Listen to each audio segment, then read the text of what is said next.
Can everybody see me?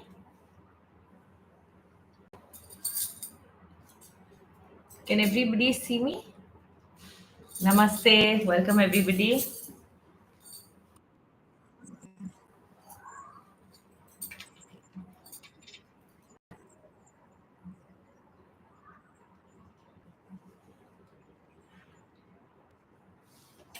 Just a second.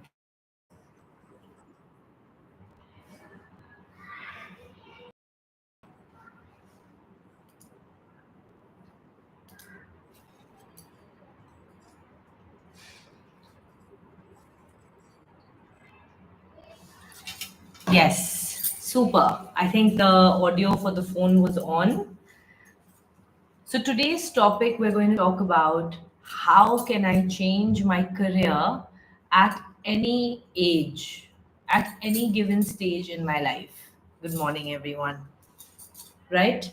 What are the challenges that one can face when we're planning a career change?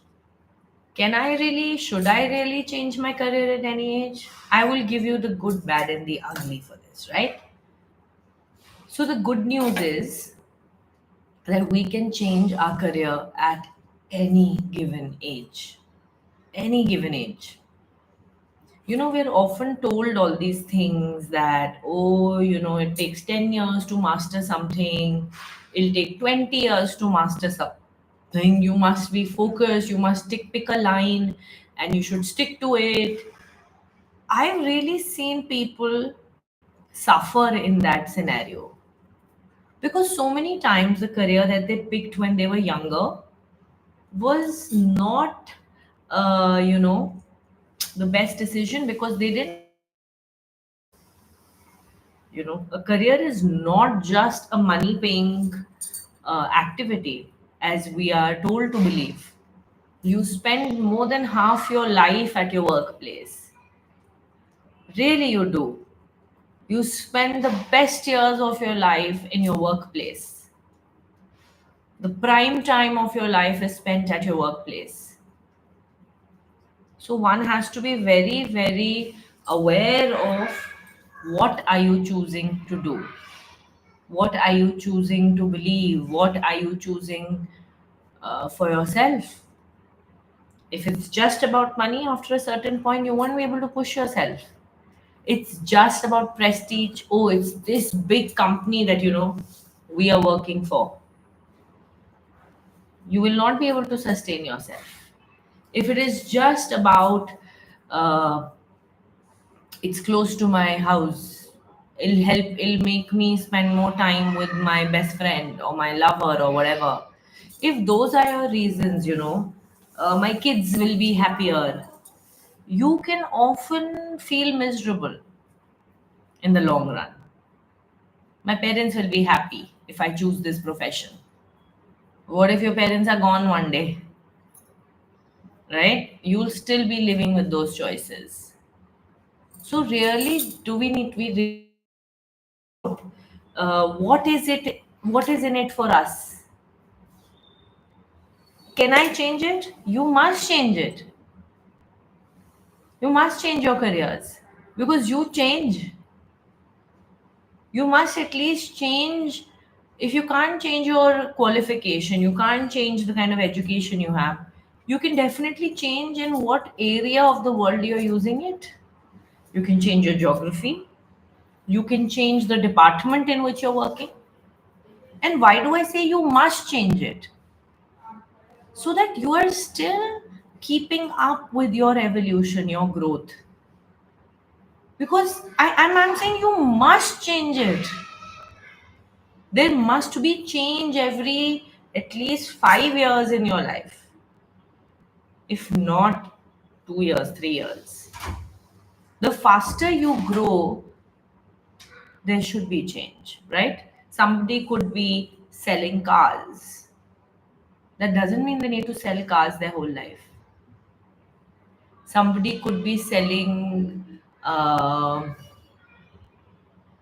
don't know, what else do people sell? Shares.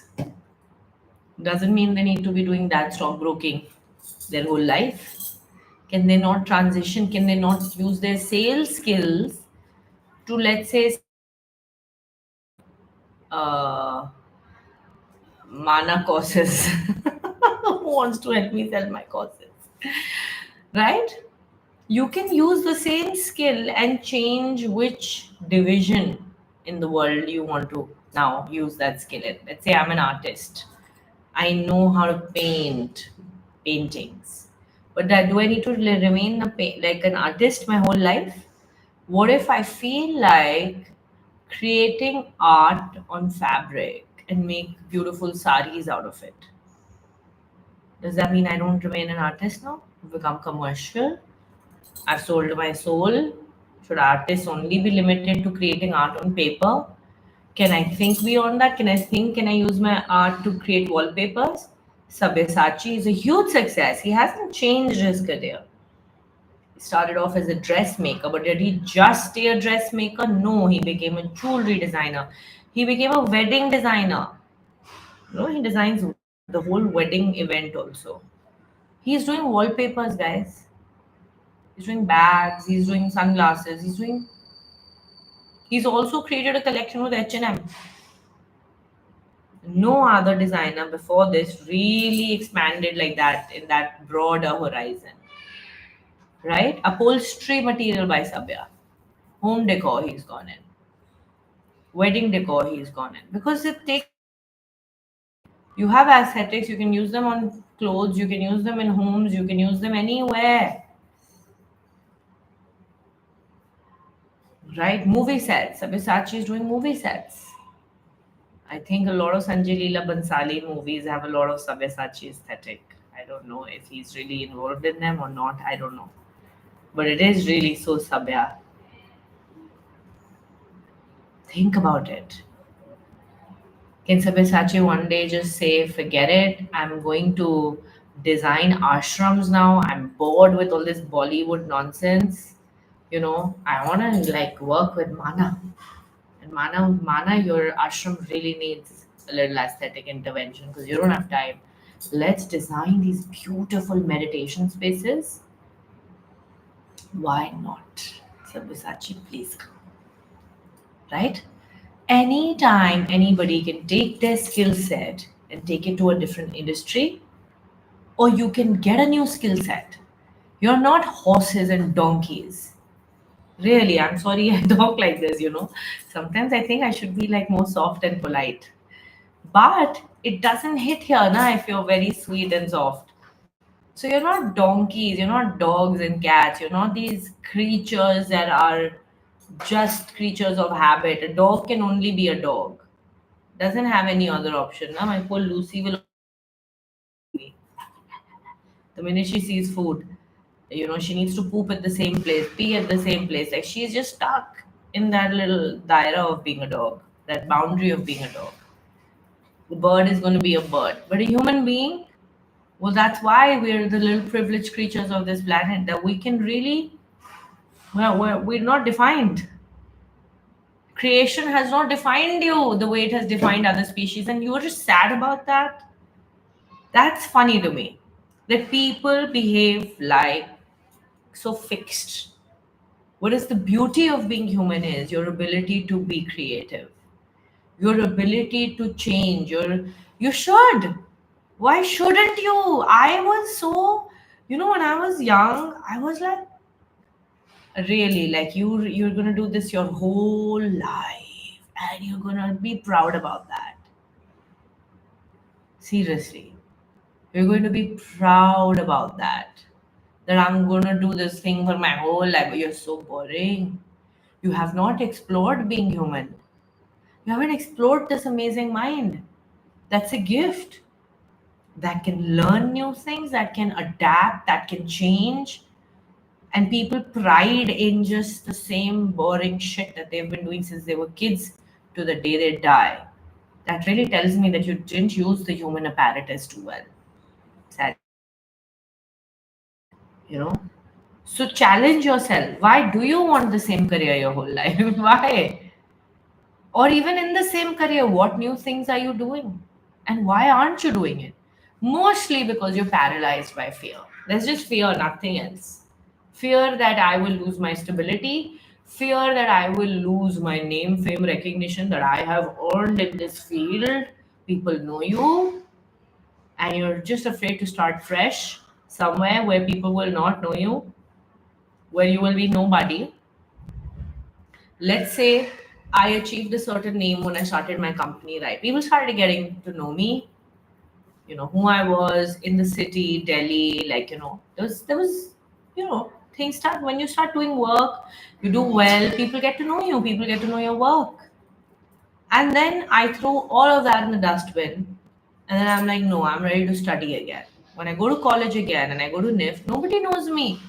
I'm nobody. Nobody knows what I did 4 years back. Nobody knows my company. Nobody knows anything about me. I'm with a bunch of kids now, younger people, because I this is my second degree. Nobody knows anything about me. But that was such a learning. And then I go do interior design and home design and architectural design, and then people start getting to know me. People really get to know me in those areas. And then again, after a few years, I go take that and put it in the dustbin, and I say, I'm going to America now. America, nobody knows me. Nobody knows anything of how amazing my work was, who I am, how accomplished I am. Because now I'm going to the world of film and acting. I've never known. I just knew photography, guys, because my dad was a photographer. So I was very passionate about photography. But I've never made movies. I had a sense of aesthetic because I was a designer, but I don't know anything about being in front of the camera. I don't know anything about acting. I don't know anything about giving dialogues. Because designers and everybody are behind the scenes kind of people, right? They're not the limelight. That's not the designer's not in the limelight. The models are in the limelight. The people whose houses you're doing, they're in the limelight. You're nowhere there. But suddenly, as an actor, you the spotlight is on you, and I never knew how to be there. I've never done theater in my life before. But it was so challenging. That was amazing. It was the biggest learning ground for me. And then you build your name again, and then you change it, and then when you move to a place like Rishikesh, really no one knows you. And in the spiritual world, people pride themselves about how many hours can you meditate, how much of a vairagi are you, how much are you attached to Maya. There's a different kind of degree here. Certification of vairagi, certification of are you attached, are you happy, certification of bliss also, how blissful are you throughout the day. I'm telling you, like, spiritually there are checks and balances also. Now I have to prove myself in a very different way. Nobody knows anything about me, who I am, what I own, what's my life. This is a restart again, and at such a late age. At 36, you want to restart, Mana? Are you mad? When you're so established in Delhi, in Lucknow, you're such an established business and family, you're disrupting everything. Yes, because I'm telling you, that is the only way to stay young, stay relevant, stay mentally fit, stay physically fit, to stay alive. You see, I don't look bored. I don't look dead. I don't look. It's for a reason, because I am seeking life, and life means change. Life means change. If it's not changing, we say it's dead. Prana. Prana in you means something is working, something is happening. And change in your career is the only way you get to stay alive, right? Your career is not just a revenue stream, because it is going to take a huge chunk of your life. So you really need to ask yourself, are you feeling alive in your careers? Do you feel like going to your work? Do you still feel like continuing it? Because if you don't, and you have something more interesting calling out to you, I will say run. I've always run towards that which has called me. I have not run towards the most famous career. I've never thought of my career in terms of the highest paying career. Oh, the one that will give me maximum fame. Then I would have never left acting. I would have not run away from there. Because it was a high paying, very high fame giving career. Why should one run away from that?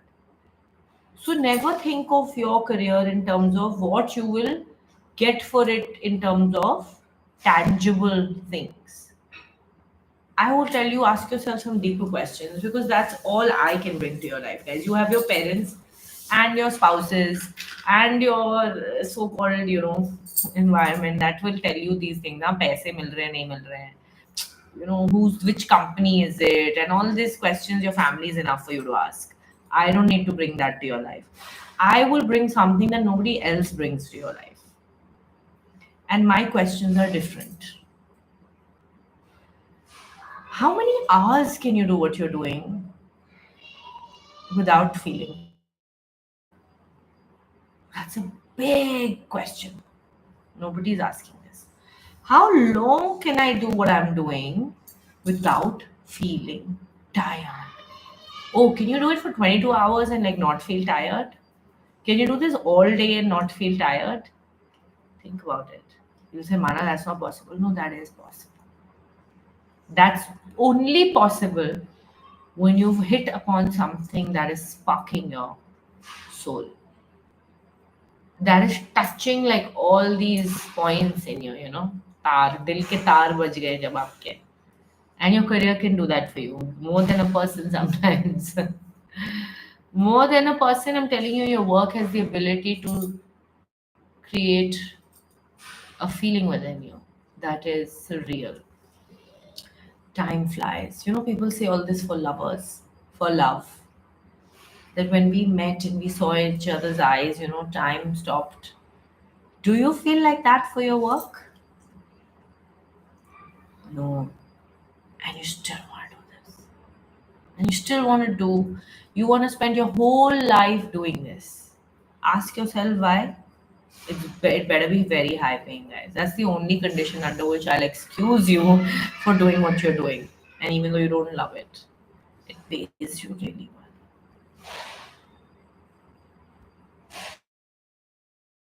Guys, your work should be turning you on all the time. You should be turned on because you love what you do.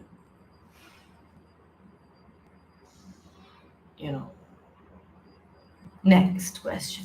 Please write down. Would you do it for free? Even if no one was paying you for this work? Very important question. But you're saying, Mana, you teach none yoga. We should never do anything for free. Don't tell people that. You should go tell others that you would do it for free also. That's how much you love it. Don't do it for free. But would you do it for free? If that is a no, then really ask yourself, are you really doing what you're meant to do? Because those who are driven by their soul's callings, by their big purposes, by their divine work of their life, do it for free also. For more than a year, I taught for free because I loved doing what I was doing. So many times I've designed for people and they've not paid me, and I was like, I don't care. I just really want to design for you. Let me do it. Let me do it. Let me tell you how to do your house. Let me tell you how to do your office. Let me tell you how to make this. Free advice I will give. Free. And my mother would get very irritated. She's like, oh my God, like stop doing things for free. I just love what I do. I just love it. I don't care. I feel privileged doing it. Like I can't stop doing it. I can't stop it. My husband, I sit and answer back. I answer to so many people. So many messages come for me. And I reply to everybody. I have a life. And my husband often looks at me and he's like, are you serious, Mana? We're in bed, like, stop it. I was like, no, but there's somebody's message. Yeah. Come on. Okay, one. Let me reply back. Not because of anything, because I take my role as a teacher very, very, very seriously. I have waited for this moment my whole life. to teach, to share my wisdom, to shine. Yeah, to shine, to present my talents to the world, to share my gifts. I will answer those messages. You all matter to me. And I'm being very honest. A lot of people feel bad that, Mana, your team has answered, given very sad replies. You'll never get that reply from me.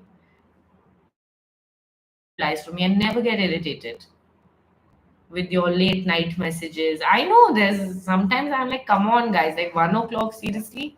You want to personal message me at 1? But that's it, I'll still reply to you. Maybe the next morning. Sometimes the messages just don't reach, or I missed them. That's the only reason you haven't gotten a reply.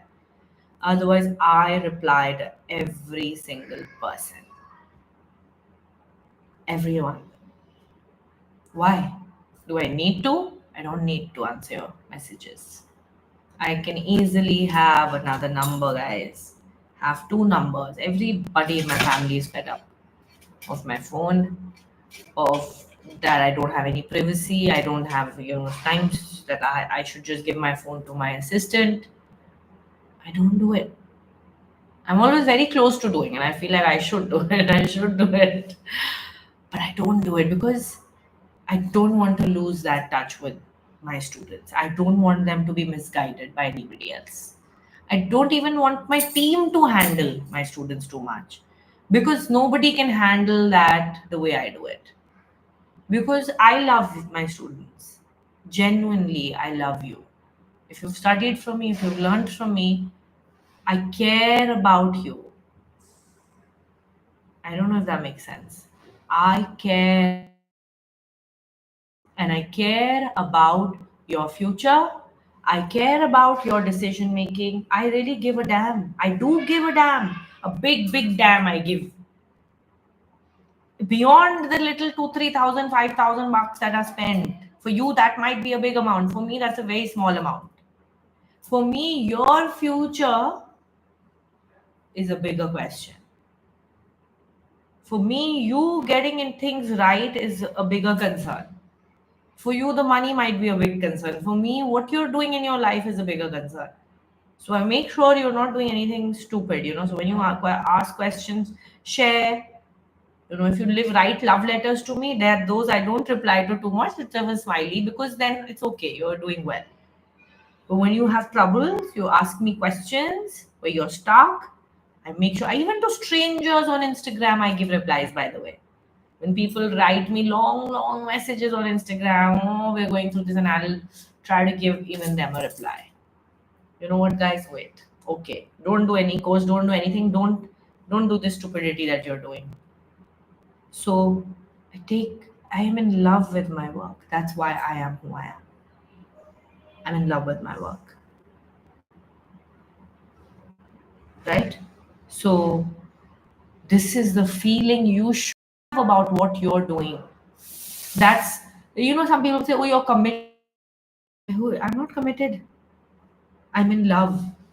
Even in my relationship, I am not committed. My husband tells me, will you love anybody other than me? I shut up. Don't you dare try to control me. I'll tell him these things. You can't ask me for commitment. I am in love. And to love means to be committed for me. That's it. There is no vada I will do that, listen, I will not do anything else in my life. No. So, do you really love what you're doing? So much so that all these come naturally to you? If you haven't found that something, please, please ask yourself these questions. Ask, why are you still doing it? Because I'll tell you what you're losing if you're not changing your career to something that drives you naturally. You'll make some money, but you can make more money doing something that you love, because the chances of you doing it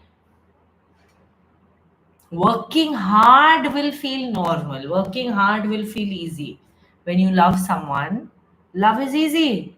Try being with somebody who you don't love. See how hard in marriage is. Oof. and try being with somebody that you love. Like you'll tolerate so much nonsense, and then you'll see each other both ways, and you'll feel like, oh my god, how did we survive this? How did we survive marriage and kids? And it's the same way with your career. Choose someone that you love, that you really like. Forget love, that you really like. I feel sometimes liking is more important than loving. Do you really like your boss? You need to really like your employer as a person. Do you even know your employer? Do you even know the founder of the company you're working for? You should worry about all that. Ask yourself the next time you're going and applying for a job, you're going and choosing somebody. Do you like this person? Do you know them? If you don't work for them.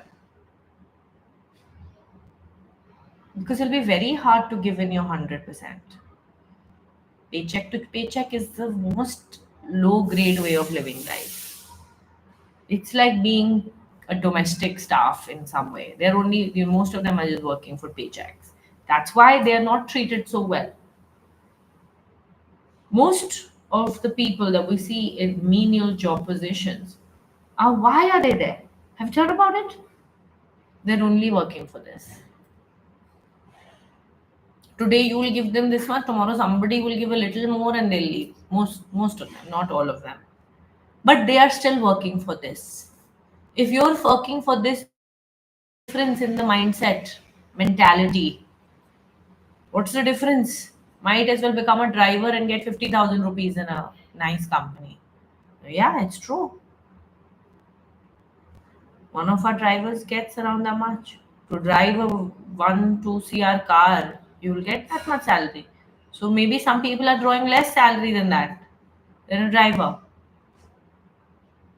So might as well do this now if you're working for this, then how does it matter? How does it matter where you're working, what all these, how much you've studied? It doesn't matter.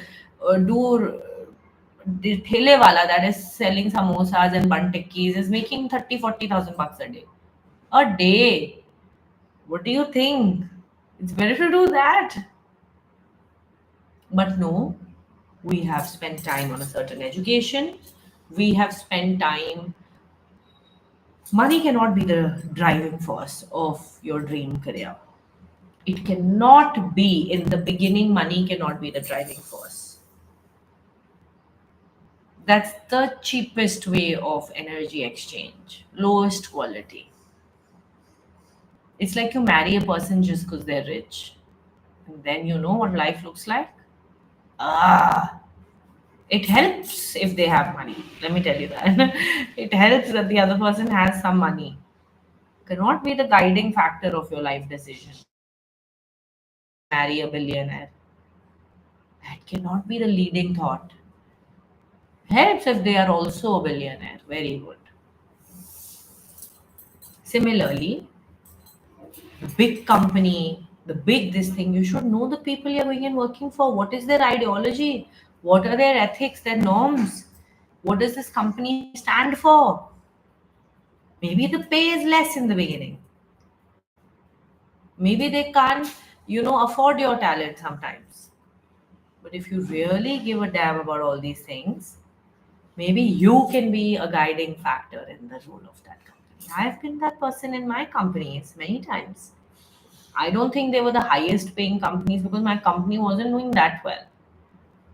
At many times in our life, you think I would not work without a salary? I've worked without a salary for long periods of time. I've given everything I could to the company.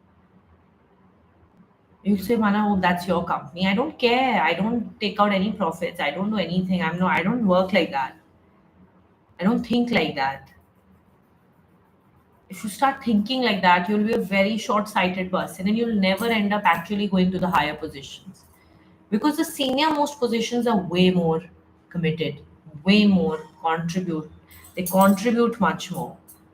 They care less about money and more about the bottom line of the company. You know that? I will tell you that. I've had COOs and CFOs and everybody work for me. And I'll tell you the difference between the guy that is working at a lower salary, at a lower level, and the guy that is working at the higher level. The guy working at the higher level is committed to make my company profitable.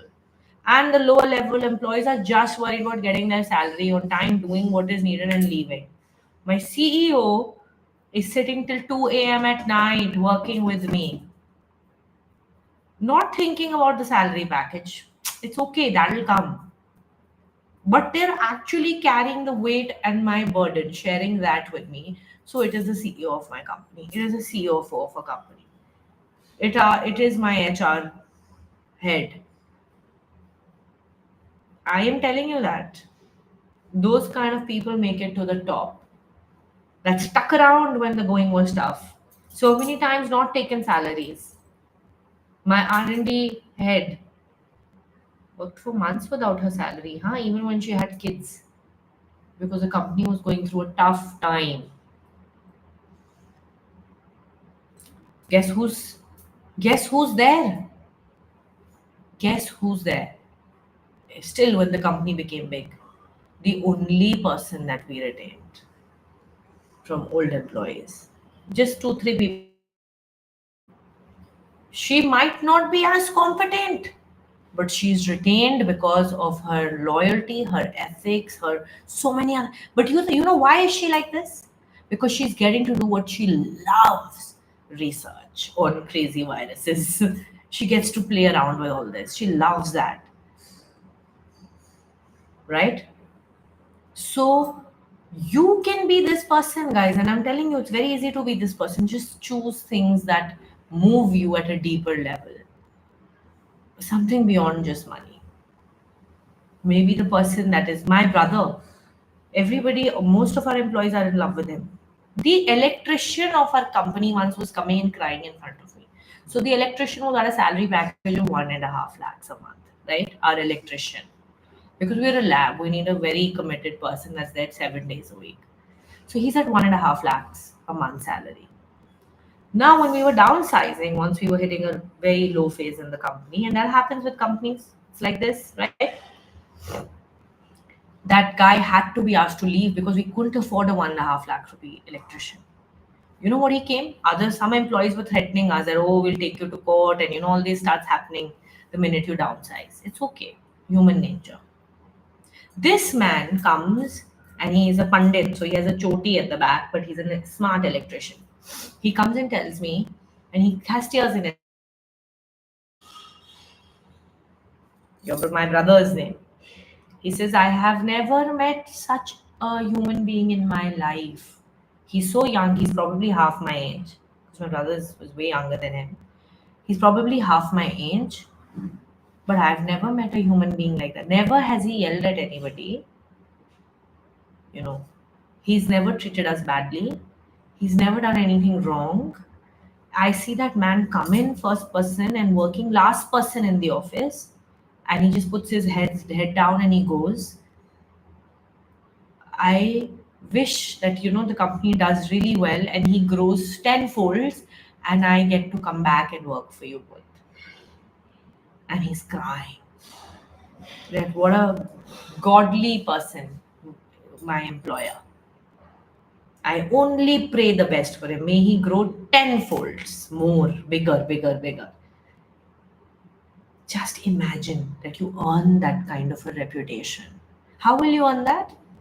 How will you earn these kind of things in your career? When you are ready to go beyond your salary, when you're ready to go beyond your comfort zone. How much risk can you take? How much are you ready to commit to your dream? How much responsibility are you willing to take? That is the difference that it will make. Everybody in my house wants me to relax, guys, because I've had the last 2 3 years, with children moving to Rishikesh, everything has taken a toll on me. My body has gone for a toss. I hardly sleep. I hardly get a day off in the week. I'm working not just on this, many other things have to be figured out. Everybody wants me to relax. I can't relax because So many people's lives I have disrupted with my teachings. I have taken them off track. I am showing them a new path. Now suddenly I can't go MIA. I can't just one day say, okay, I'm leaving, yeah. You guys are on your own. No, I really feel responsible for everybody who's doing these courses, man. What if you start doing believing in Lakshmi and you start doing affirmations and you start spending money and then Mana's disappeared. She's gone. Now who's there? No, that's sacrilege. That is going to be a crime, right? It's like giving birth to kids and then just leaving them. So can't commit that, right? Too committed, too responsible, too dedicated. Because I love what I do, and I love what I do because I want all of you to ask whatever work you're doing, did it bring a deep shift in you? Did you learn? Did you grow? Did you evolve? Meditation had that impact on me. Yoga had that impact on me. Manifestation techniques had that impact on me. Not when I was doing them for other people. I was always doing them only for myself. That's how you start. You have problems and you want to solve your problems. They worked. They changed my whole way of living. So everything I'm doing is coming from my truth. I don't care what Rhonda Bryan is saying. I don't care what any other teacher is saying, any other spiritual master is saying. I don't care. I don't want to listen to anyone. It worked for me. It is my truth. And I am gifting you something. I'm sharing something through my work that is my truth. Sach hai wo, satya. So your career should be born out of something that you said, wow. That was your wow moment. Something that is natural to you, that is truthful about you. Don't let it be some lie, that face that you wear, a mask that you wear, pretend to be like the people that you're working with, but you don't relate to them. Then you should leave. I really left my company when I felt like I can't do justice to it because I can't talk like that, I can't think like that, I can't be a leader in this.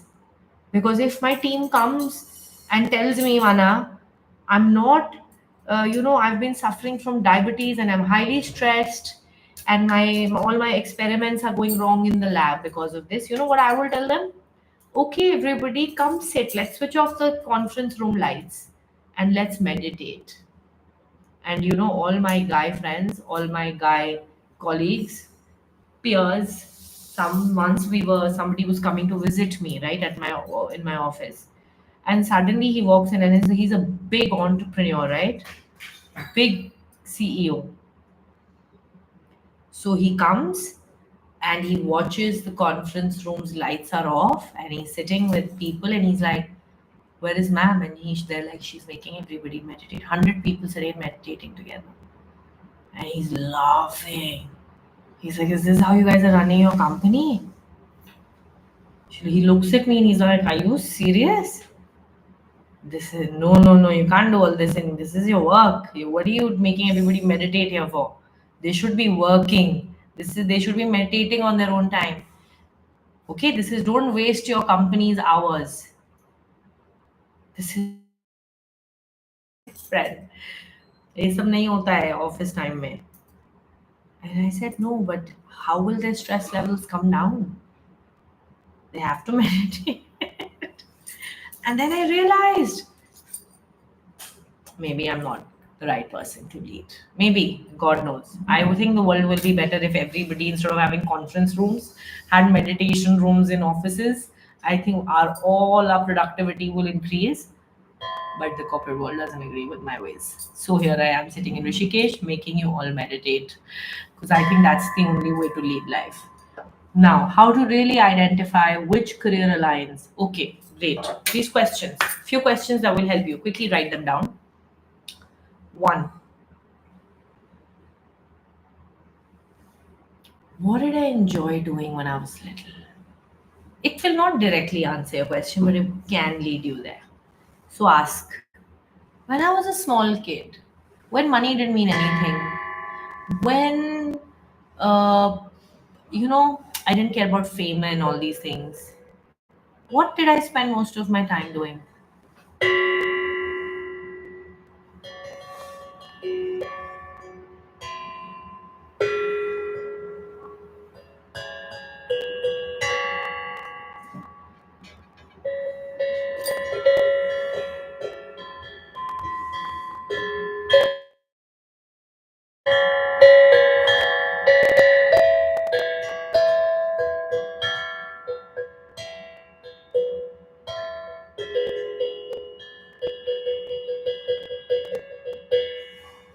Think, right? These give you clues into what were you like, who were you before your family screwed you up, before the world screwed you up, before your friends screwed you up, your relationship screwed you up, messed you up, confused you, misguided you. Something was truthful about you when you were a child. And the things that appealed to you were your truth. When I was a little kid, I would love to paint. Hours and hours I could spend doing art, creative things, decorating things. I loved that. Loved creative things. But guess what, my family, my dad especially, subtly pushing me. And imagine going to a school where bloody humanities section didn't exist. There was no humanities in our school. There were only two choices: science and BCom, whatever that is, commerce. That's it. Imagine a child that is a creative being goes to a school which doesn't have humanities, where arts is just one subject in the whole week for half an hour, 1 hour you're doing art class. There is no pottery class in a small class. There's no one talking to you about the importance of history, politics, humanities, craft, all this. There's no subject like that exists. Luckily, thank God, my parents were artistic, so they encouraged art and craft and all this at home. But still, when it came time to choose a subject, you know what I was told? Science law. Science will give you all the opportunities. Thank God I also had the spiritual bent, so I liked physics, quantum physics.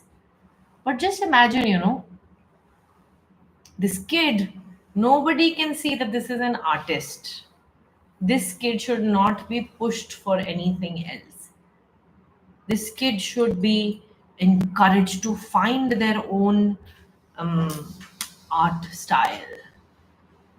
I used to create my own clothes at the age of 14, stitch my own handbags.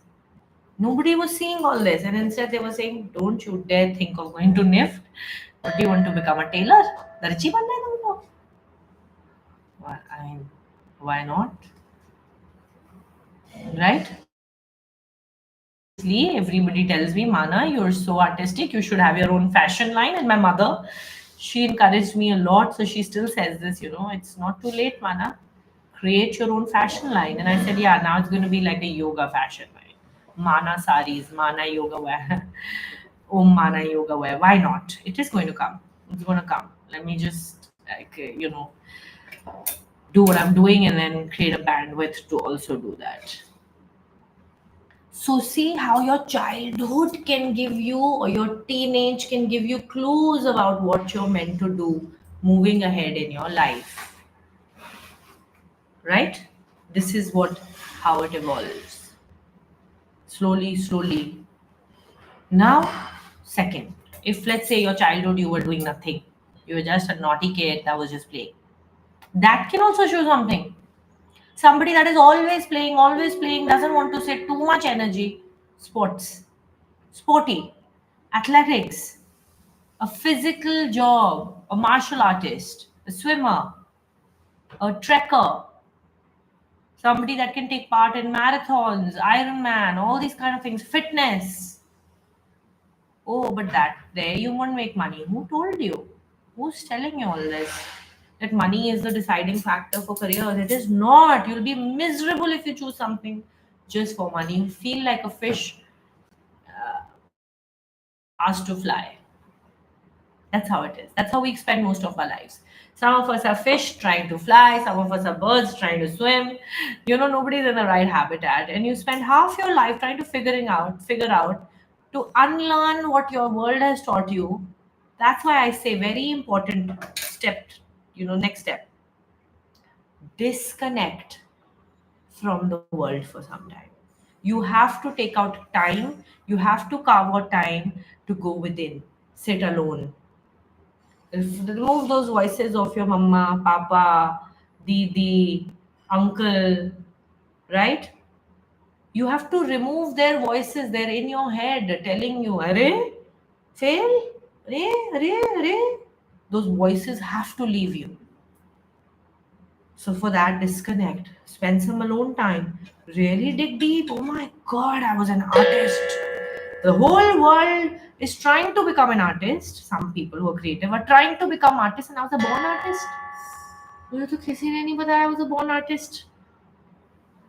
Mala, don't do anything. Just pursue art. Go to this films. Go to this art school. Go to apply to London Art School. No, apply to architectural schools. I was like, hell with it. Who's going to study science?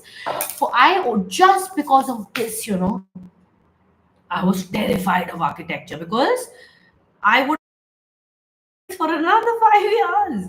That you have to do when you're doing architecture. You have to study science, and I was like, I'll die. I will die. That's what you're telling an artist. Somebody that is so creative that they should become an architect. I would have loved to design buildings, but who the hell is going to study science? And architecture really needs you to understand laws of physics and maths and all this shit. I was like, no way. Can I subject myself to that torture? This is what went wrong in my life, guys. Somebody just could not recognize my genius, creative talent. Nobody could realize it. That I was a born artist, creative genius, writing abilities. I used to write at the age of 10. I have journals. I read it and I feel really weird. It feels like some grown up is writing. Look at my writing talent. Nobody recognized it. It just hid there in my journals. Till one day, till my 30s, I realized, oh my God, I need to like get some stuff out there. I can really write. But now life is demanding. Now I have too many other roles, responsibilities. I can't do everything on my own.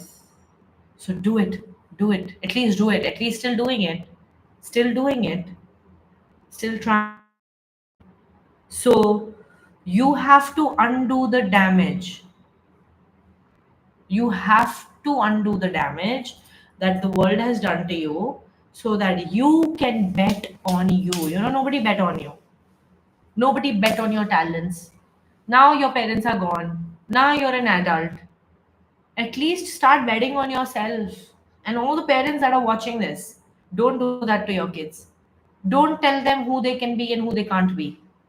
Right? Don't tell them who they can be and who they can't be.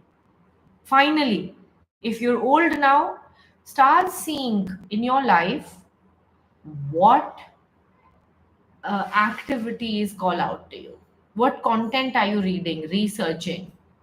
So manifestation actually started with in my life like that because I was really confused about who I am.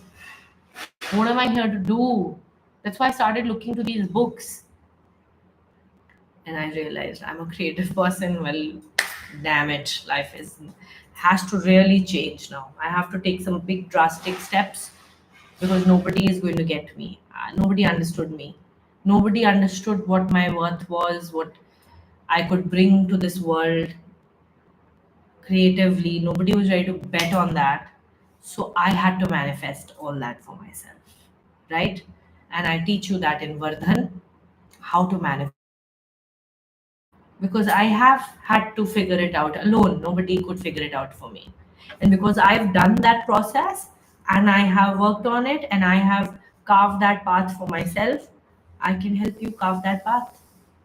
Right? It's not going to be easy. I will give you that for sure. Don't join Vardhan if you're looking for something. Biscuit khila diya. No.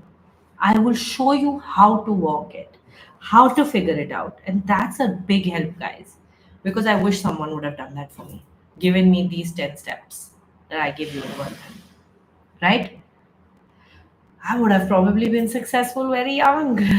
But that's it. It's no regrets. This is exactly how it was meant to happen. And I'm here to guide every one of you. Vardhan starts soon, 21st. The discounts are over, but you can still register, and I hope to see you all there. I will have to end this live here because we have another one starting. Tomorrow, we meet again tomorrow. Questions tomorrow. You can ask in the chat later. You can comment on the chat, and all those people who are following, subscribe. Only the subscribers, I think, can message. So we will answer your questions there. See you all.